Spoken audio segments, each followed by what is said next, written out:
Cantik, eye-catching, hangat, dan punya tuning sweet. Ini dia Kiwi Ear Quartet.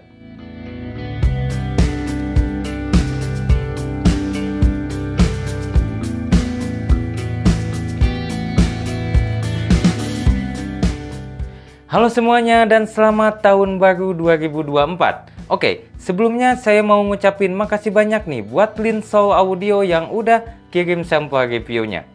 Nah, buat teman-teman yang penasaran dengan ayam ini, cek linknya di deskripsi ya. Nah, kali ini saya mau bahas satu ayam buatan brand yang belum pernah saya bahas di channel ini. Padahal dari pas adanya tipe Cadenza sudah mulai hype di Indonesia. Tapi saya baru kali ini punya kesempatannya dan ini tipe di atas Cadenza. Oke, saya akan mulai dulu dari harganya nih. Quartet ini dibanderol sekitar 109 USD atau di kita mungkin 1,7 jutaan kurang lebih. Nah, untuk tampilan boxnya seperti ini, teman-teman bisa lihat ya, bagus. Packaging dan kelengkapannya juga bagus, teman-teman bisa lihat unboxingnya.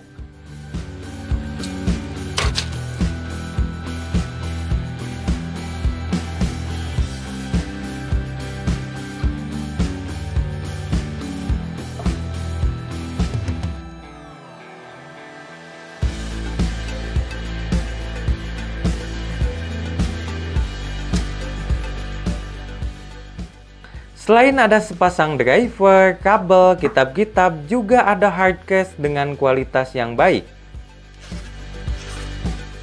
Selain itu, ada 3 set ear tips yang beda bentuk dan ukuran lubang bornya. Namun untuk kualitasnya standar aja tapi masih nyaman dipakai.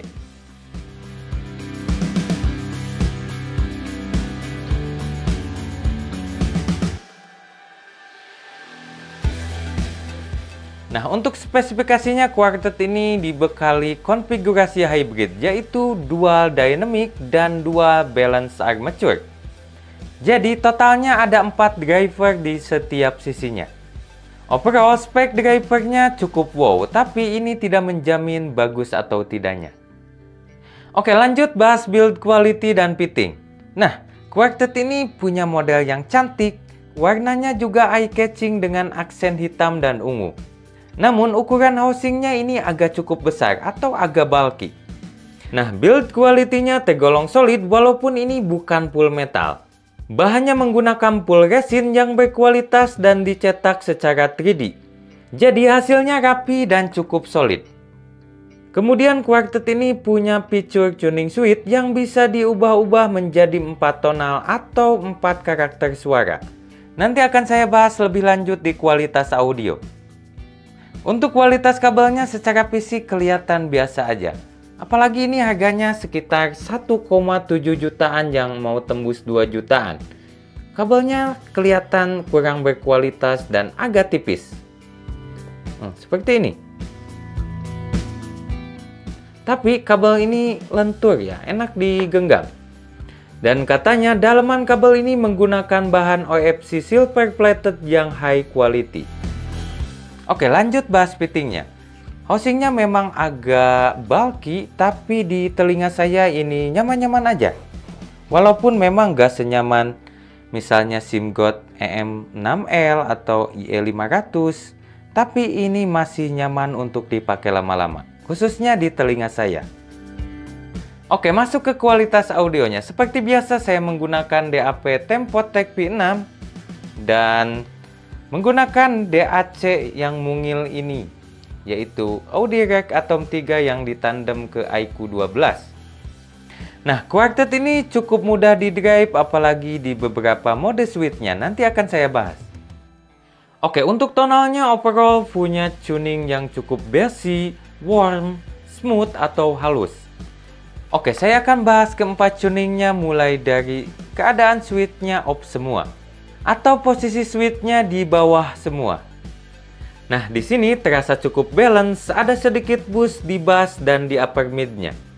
Bassnya bersih, deep, dan pukulannya berasa.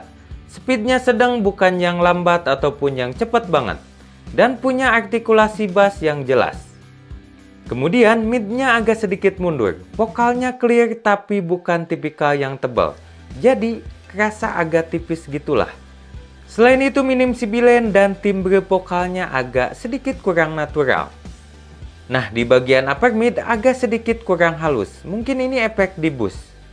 Kemudian treble-nya bersih, cukup sparkling, detail, punya ekstensi yang bagus dan clarity-nya berasa jelas.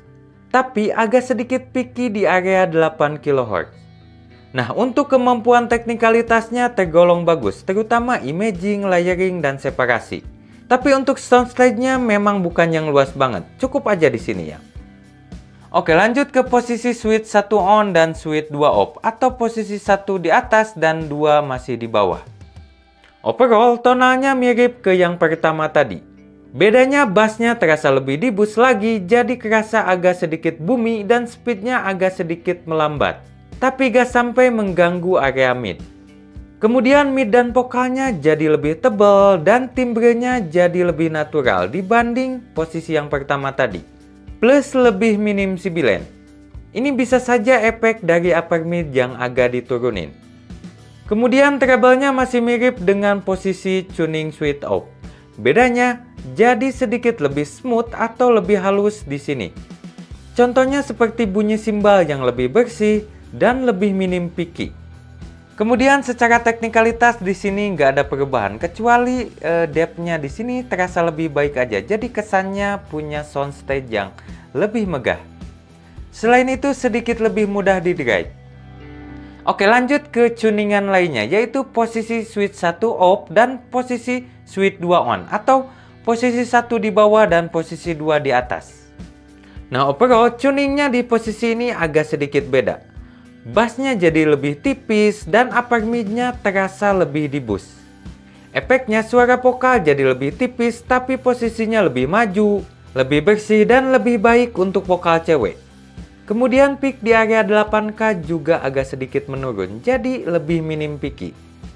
Kemudian teknikalitas berasa sedikit lebih baik di sini. Ya sedikit saja, terutama di resolusi. Oke, lanjut ke tuningan terakhir yaitu on semua alias posisi switch 1 dan 2 di atas semua. Nah, di posisi ini bassnya sangat mirip dengan tuning switch off semua. Namun mid dan vokal jadi lebih tebal, lebih natural. Juga posisi vokalnya sedikit lebih maju. Kemudian upper mid-nya lebih sopan, agak turun dibanding posisi tuning switch off. Selain itu treble-nya lebih smooth atau lebih halus. Dan jadi lebih bebas picky dibanding settingan lainnya. Nah, untuk kemampuan teknikalitasnya mirip-mirip aja dengan posisi lainnya. Overall, saya lebih suka di posisi ini atau posisi switch on semua dibanding posisi lainnya. Oke, lanjut ke perbandingan. Kali ini saya akan bandingkan dengan Truth Ear Hexa yang sama-sama menggunakan 4 driver di setiap sisinya, namun beda konfigurasi. Di Hexa menggunakan 1DD dan 3BA.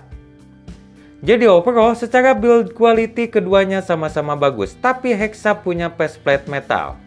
Kemudian kualitas kabel keduanya mirip aja, sama-sama biasa kelihatannya. Tapi punya quartet sedikit lebih fleksibel atau lebih lentur. Nah, untuk fitting walaupun housing quartet lebih bulky, tapi soal kenyamanan untuk dipakai lama-lama, di telinga saya sedikit lebih baik di quartet. Atau lebih nyaman. Oke, masuk ke kualitas audio. Quartet sedikit lebih mudah di drive. Dan secara tonal jelas ini beda, terutama di bagian bass. Jadi Hexa punya tonal yang lebih ke arah netral dan punya kuantitas bass yang lebih kecil. Secara kualitas keduanya sama-sama bagus, speednya juga mirip. Tapi soal pukulan dan tingkat kedalaman bass di quartet lebih berasa. Nah, di bagian mid, Hexa terasa lebih netral dan kualitas vokalnya sedikit lebih baik, terutama buat vokal cewek. Sedangkan quartet vokalnya lebih tebal dan lebih punya body. Lanjut ke treble. Quartet punya treble yang lebih smooth atau halus, sedangkan Hexa punya treble yang lebih sparkling, terasa sedikit lebih detail dan lebih punya ekstensi. Dan keduanya sama-sama punya timbre BA yang masih berasa, tapi hanya sedikit saja. Namun di quartet terasa lebih natural, utamanya di posisi tuning switch-nya on semua. Nah, ngomongin kemampuan teknikalitasnya, Hexa punya soundstage yang lebih melebar ke kanan kiri. Sedangkan Quartet punya depth atau kedalaman soundstage yang lebih baik. Jadi lebih dinamis aja kesannya dan lebih megah. Tapi untuk imaging, layering, dan separasi ini agak mirip-mirip aja ya, nggak beda jauh. Jadi overall untuk teknikalitas menurut saya True Ear Hexa masih sedikit lebih baik, tapi jelas kalah dynamic oleh Quartet. Nah, untuk perbandingan dengan IEM lainnya, teman-teman bisa ditanyakan di kolom komen. Oke, kesimpulannya gini. Overall, Kiwi Ear Quartet ini IEM yang bagus dan worth it di kelas harganya. Dan saya pun pribadi suka. Alasannya apa nih? Nah, alasannya yaitu punya tonal yang bagus dan bisa dijadikan 4 tuning yang beda melalui tuning suite. Selain itu, build quality-nya bagus, tampilannya cantik, dan punya packaging yang tergolong lengkap. Namun, ada beberapa kelemahan menurut saya. Yang pertama yaitu soal kemampuan teknikalitasnya. Di harga yang hampir 2 jutaan, ada beberapa IEM yang punya teknikalitas lebih baik. Contohnya IEM dengan driver planar. Kemudian, fittingnya mungkin tidak cocok untuk sebagian orang, soalnya punya housing yang cukup bulky. Dan yang terakhir adalah kualitas kabelnya kurang bagus untuk harga yang hampir tembus 2 jutaan. Jadi saran saya kalau teman-teman nggak terlalu mementingkan kemampuan teknikalitas, jelas Quartet ini worth it buat dicoba. Apalagi suka tonal yang cukup balance, bassy, warm, smooth atau halus, ini cocok. Tapi kalau teman-teman beli IEM yang tujuannya mengejar kemampuan teknikalitas, jelas IEM ini tidak cocok dan bisa di skip aja. Oke, itu saja yang bisa saya bahas. Makasih buat yang udah nonton. Sampai jumpa lagi di next video. Salam Lopins Audio.